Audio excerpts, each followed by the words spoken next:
নমস্কাৰ মৰমৰ বন্ধুসকল, তোমালোকৰ মৰমৰ চেনেল ভাৰতী এডুকেশ্যন এণ্ড ইনফৰমেশ্যনলৈ সকলোকে প্ৰথমতে স্বাগতম জনাইছোঁ। যিহেতু তোমালোকে নিশ্চয় জানা যে আমাৰ 45% MCQ টাইপ কুৱেশ্যন হ'ব মেট্ৰিক পৰীক্ষাত, আৰু 45% কুৱেশ্যন তোমালোকৰ কি থাকিব, তোমালোকৰ লং কুৱেশ্যন থাকিব বা তোমালোকৰ বৰ্ণনামূলক কুৱেশ্যনবোৰ থাকিব। এতিয়া তোমালোকে নিশ্চয় জানা যে ব্লুপ্ৰিণ্ট মডেল চোৱা যায় তেনেহ'লে ৰাজনীতি খণ্ডৰ পৰা আৰম্ভ কৰিম আমি, ঠিক আছে। ছ'চিয়েল চায়েন্সৰ গোটেইকেইটা চেপ্টাৰ আৰম্ভ কৰিম আজি। প্ৰথম চোৱা ৰাজনীতি বিজ্ঞানৰ ভাৰতীয় গণতন্ত্ৰ, এই পাঠটোৰ পৰা এইবোৰ টোটেল মাৰ্কছ 5, আৰু ইয়াৰে দুটা কি থাকিব MCQ টাইপ কুৱেশ্যন থাকিব, এটা লং কুৱেশ্যন থাকিব। লং কুৱেশ্যনটো হ'ব তোমালোকৰ 3 মাৰ্কছ, আৰু সেই 3 মাৰ্কছটো মই তোমালোকক কৈ আহিছোঁ যিহেতু আজি লং কুৱেশ্যনখিনি আমি আলোচনা কৰিম। প্ৰথমতে ইংলিছ মিডিয়াম মই ইতিমধ্যে দি দিছোঁ, যদি তোমালোকে ভিডিঅ'টো চোৱা নাই বা ইংলিছ মিডিয়ামৰ কাৰণে যদি তোমালোকৰ PDF লাগে তেনেহ'লে আমাৰ চেনেলত দি দিছোঁ, বা আমাৰ হোৱাটছআপ চেনেল বা আমাৰ হোৱাটছআপ গ্ৰুপত দি দিছোঁ। আজি অসমীয়া মিডিয়ামটো আৰম্ভ কৰিম। এইটো চা, ভাৰতবৰ্ষৰ যুক্তৰাষ্ট্ৰীয় ব্যৱস্থাৰ বৈশিষ্ট্যসমূহ লিখিব লাগে। ভাৰতবৰ্ষৰ যুক্তৰাষ্ট্ৰীয় ব্যৱস্থাৰ বৈশিষ্ট্যসমূহ লিখা বুলি আহিব পাৰে। 3 নম্বৰ থাকিব, 3টা পইণ্ট বা 4টামান লিখি দিবা। নেক্সট কুৱেশ্যনটো, সংসদীয় গণতন্ত্ৰ কি হয়?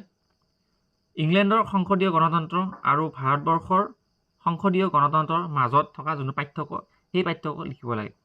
ইয়াৰ প্ৰথম ডেফিনেশ্যন দিবা আৰু ইয়াৰ পাৰ্থক্য দুটা লিখি দিবা। 3 নম্বৰ পাই যাবা। এইকেইটা কমন হয়, মানে কমন বুলি কোৱা নাই মই, ডাইৰেক্ট ইম্পৰ্টেণ্ট, ইয়াৰ পৰা কমন পৰি যাব।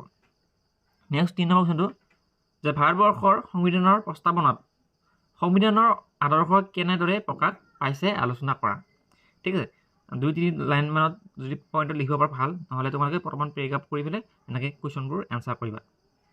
নেক্সট তোমালোকৰ ভাৰতৰ সংবিধান ৰচনাৰ খৰচৰা কমিটিৰ 3জন সদস্যৰ নাম লিখিব লাগে। ঠিক আছে, কোন কোন 3জন আছিল সদস্য, সেই সদস্য 3জনৰ নাম লিখি দিবা। নেক্সট কুৱেশ্যন 5 নম্বৰটো চোৱা, ভাৰতবৰ্ষক কিয় সাৰ্বভৌম সমাজবাদী ধৰ্মনিৰপেক্ষ গণতান্ত্ৰিক গণৰাজ্য বোলা হয়? ইয়াৰ কিয় কাৰণে বোলা হয়, সকলোৱে ডেফিনেশ্যনটো লিখি দিলে তোমালোকে মাৰ্কছটো পাই যাবা।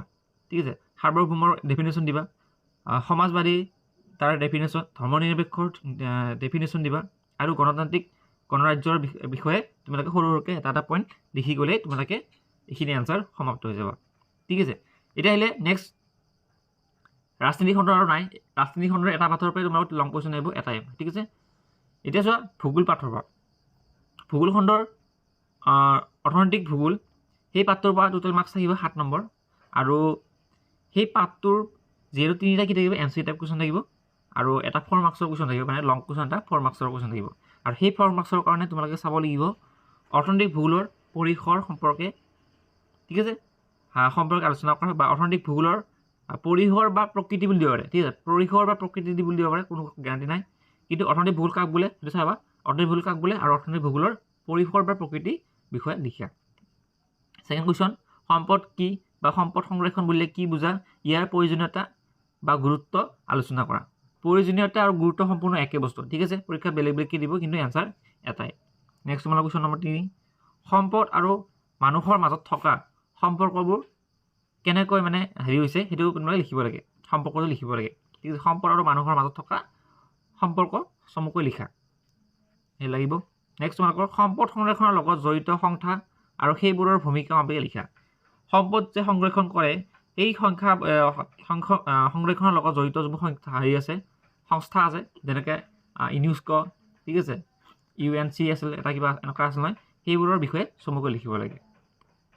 নেক্সট তোমালোকৰ লেচন নম্বৰ 2 হ'ব এতিয়া, পৰিৱেশ আৰু পৰিৱেশৰ সমস্যা, আৰু এই পাঠটোৰ পৰা টোটেল মাৰ্কছ 6 থাকিব, বাকী 4 মাৰ্কছৰ এটা লং কুৱেশ্যন থাকিব। ঠিক আছে, বাকী দুটা কি থাকিব MCQ টাইপ কুৱেশ্যন থাকিব। 4 মাৰ্কছৰ কুৱেশ্যনটো মই কৈছোঁ যে প্ৰথম 1 নম্বৰ কুৱেশ্যনটো হ'ব পাৰে এনেকুৱা ধৰণৰ কমন কুৱেশ্যনটো, পৃথিৱীৰ পৰিৱেশৰ প্ৰধান স্তৰ 4টাৰ মাজৰ মানে সম্বন্ধ বিষয় লিখা। মানে 4টা স্তৰ আছে, সেই 4টা স্তৰ কি কি নিশ্চয় তোমালোকে জানা, তপস্তৰ, ঠিক আছে, তপস্ত নহয়, সেই 4টা স্তৰ হৈছে জল, বায়ু, আৰু কি হয়, জল লাগিব, বায়ু লাগিব, ঠিক আছে, ভূমি লাগিব, জীৱ, এইবোৰৰ বিষয়ে তোমালোকে লিখিব লাগিব। নেক্সট তোমালোকৰ 2 নম্বৰ কুৱেশ্যনটো, গোলকীয় উত্তাপ বৃদ্ধি কি? ইয়াৰ কাৰকবোৰ, মানে গোলকীয় যদি বৃদ্ধি কাৰক ৰোধ, আমি কেনেকৈ গোলকীয় উত্তাপ বৃদ্ধি ৰোধ কৰিব পাৰোঁ। ঠিক আছে, আৰু ইয়াৰ ফলত কি কি হ'ব পাৰে, ঠিক আছে, কি ধৰণৰ সমস্যাৰ সৃষ্টি হ'ব পাৰে গোলকীয় উত্তাপ বৃদ্ধি হ'লে। অলপ বেলেগকৈ দিব, মই সেইকাৰণে এক্সট্ৰাকৈ বস্তুটো দিছোঁ। ঠিক আছে, বেলেগকৈ দিব পাৰে কুৱেশ্যনটো, মানে তোমালোকে জনাৰ দৰকাৰ গোলকীয় উত্তাপ বৃদ্ধি কি হয়, কিহৰ কাৰণে হয়, ইয়াক আমি কেনেকৈ ৰোধ কৰিব পাৰোঁ, এই যদি উত্তাপ বৃদ্ধি হয় তেনেহ'লে কি কি ধৰণৰ সমস্যাৰ সৃষ্টি হ'ব পাৰে আৰু ইয়াৰ ফলাফল কি সেইটো আমি লিখিব লাগে। নেক্সট কুৱেশ্যন, প্ৰদূষণৰ অৰ্থ কি? ঠিক আছে, প্ৰদূষণৰ অৰ্থ লিখিব লাগে, প্ৰদূষণৰ ডেফিনেশ্যন দিব লাগে আৰু যিকোনো এটা প্ৰদূষণৰ বিষয়ে লিখা, যেনে মেইনলি তোমালোকে প্ৰদূষণ বুলি ক'লে বায়ু আৰু পানী, ঠিক আছে, বায়ু আৰু পানী প্ৰদূষণৰ বিষয়ে ভালকৈ চাই যাব। নেক্সট তোমালোকৰ 4 মাৰ্কছৰ কাৰণে আৰু এটা ইম্পৰ্টেণ্ট কুৱেশ্যন হয়, পৰিৱেশৰ সমস্যা মানে কি? পৰিৱেশৰ সমস্যা মানে কি ব্যাখ্যা কৰা। ঠিক আছে, 2 মাৰ্কছ চাব পাৰে। আৰু পৰিৱেশৰ এটা প্ৰধান সমস্যা আলোচনা কৰা, পৰিৱেশৰ এটা প্ৰধান সমস্যা কি হয় সেইটো আলোচনা কৰিব লাগে। নেক্সট তোমালোকৰ পৃথিৱীৰ ভূগোল লেচন, পৃথিৱীৰ ভূগোল পাঠটোৰ পৰা টোটেল মাৰ্কছ 8 নম্বৰ থাকিব আৰু 8ৰ 3টা তোমালোকৰ 1 নম্বৰীয়া কুৱেশ্যন থাকিব, সেইটো হ'ল তোমালোকৰ হেৰিত পৰিব, MCQত পৰিব, আৰু 5 নম্বৰীয়া কুৱেশ্যন এটা আহিব, সেইটো ডাইৰেক্ট তোমালোকৰ 5 মাৰ্কছৰ কুৱেশ্যন। যেনেকৈ মহাদেশীয় বিস্থাপনৰ সূত্ৰ চমুকৈ লিখা। ঠিক আছে, বিস্থাপনৰ জেগাত কেতিয়াবা কি থাকিব, সংস্থাৰণ বুলি দিব, মহাদেশীয় সংস্থাৰণৰ সূত্ৰটো লিখা বা সূত্ৰ চমুকৈ লিখা। ঠিক আছে, উল্টা পুল্টাকৈ দিব, কিন্তু তোমালোকে জনা দৰকাৰ। নেক্সট, পৃথিৱীৰ মহাদেশ আৰু মহাসাগৰৰ সমূহৰ বিতৰণ সম্পৰ্কে চমুকৈ লিখা। ঠিক আছে, মহাদেশ আৰু মহাসাগৰৰ বিতৰণ সম্পৰ্কে চমুকৈ লিখিব লাগে, মানে পাৰ্থক্য বুলি ক'লেও কথা নাই, বাছ ইয়াৰ বিতৰণ বুলি লিখি দিব লাগে। নেক্সট কুৱেশ্যন, 3 নম্বৰ দৰকাৰী কুৱেশ্যন, এছিয়া মহাদেশৰ প্ৰাকৃতিক বৈশিষ্ট্যসমূহ আলোচনা কৰা। এছিয়া মহাদেশৰ প্ৰাকৃতিক বৈশিষ্ট্যসমূহ আলোচনা কৰা 5 নম্বৰ থাকিব পাৰে। নেক্সট লেচন, অসমৰ ভূগোল পাঠটোৰ পৰা টোটেল মাৰ্কছ কিমান থাকিব, তোমালোকৰ 14 নম্বৰ থাকিব। ঠিক আছে, আৰু এই 14 নম্বৰৰ ভিতৰত তোমালোকৰ 1 নম্বৰীয়া কুৱেশ্যন থাকিব, টোটেল 1 2 3 4 5 5টা 1 নম্বৰীয়া কুৱেশ্যন থাকিব, মানে 5টা MCQ টাইপ কুৱেশ্যন থাকিব, এটা 5 মাৰ্কছৰ কুৱেশ্যন থাকিব আৰু এটা 4 মাৰ্কছৰ কুৱেশ্যন থাকিব।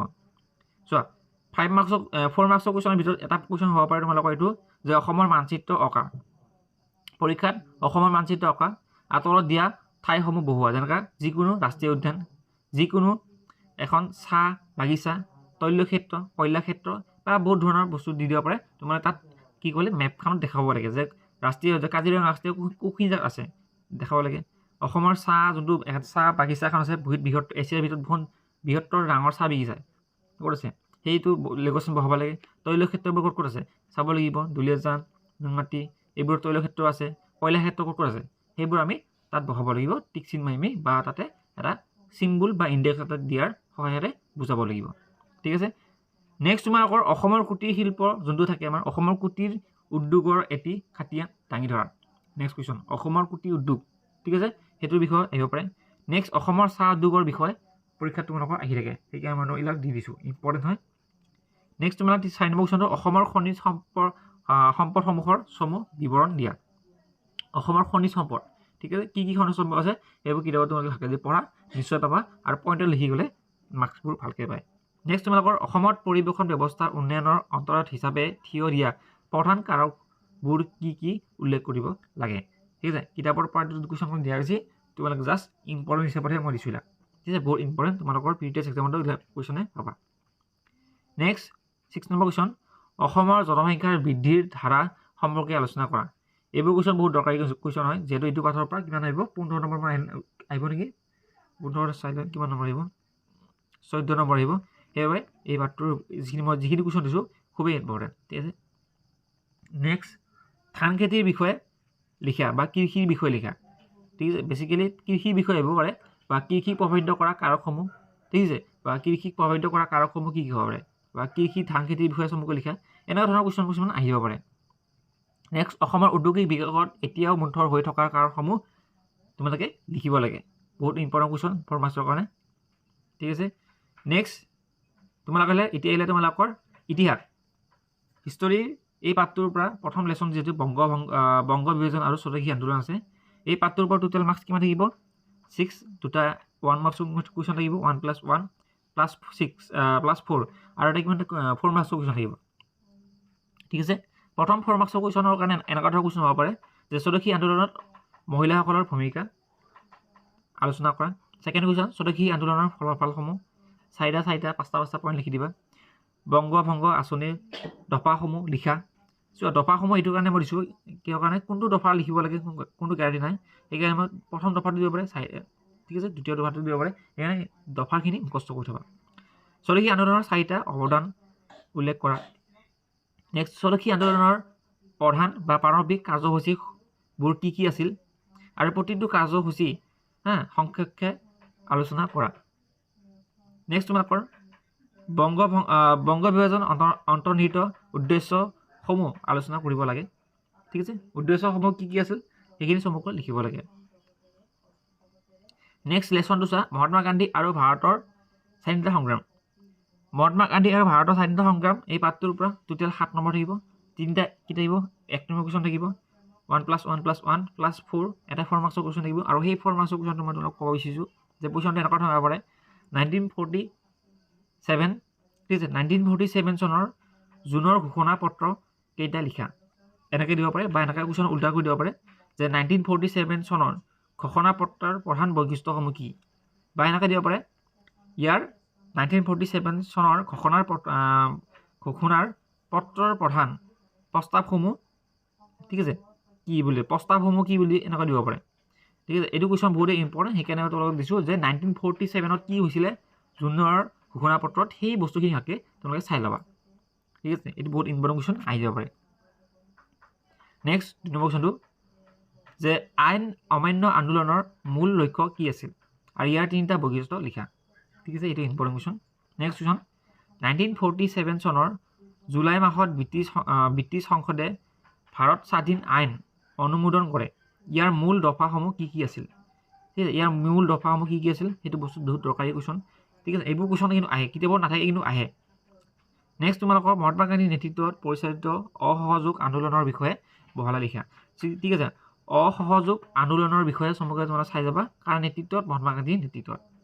ঠিক আছে নেক্সট লাষ্ট এটা কুৱেশ্যন আহিব পাৰে নাহিব পাৰে কিন্তু মই দি দিছোঁ যে সত্যাগ্ৰহ বুলিলে কি বুজা ইয়াৰ যিকোনো ঠিক আছে ইয়াৰ 3টা স্থানীয় বিবাদৰ বাবে তেওঁ এই শব্দ ব্যৱহাৰ কৰিছিল। ঠিক আছে সেই বিষয়ে তোমালোকে চমুকৈ লিখিব লাগে।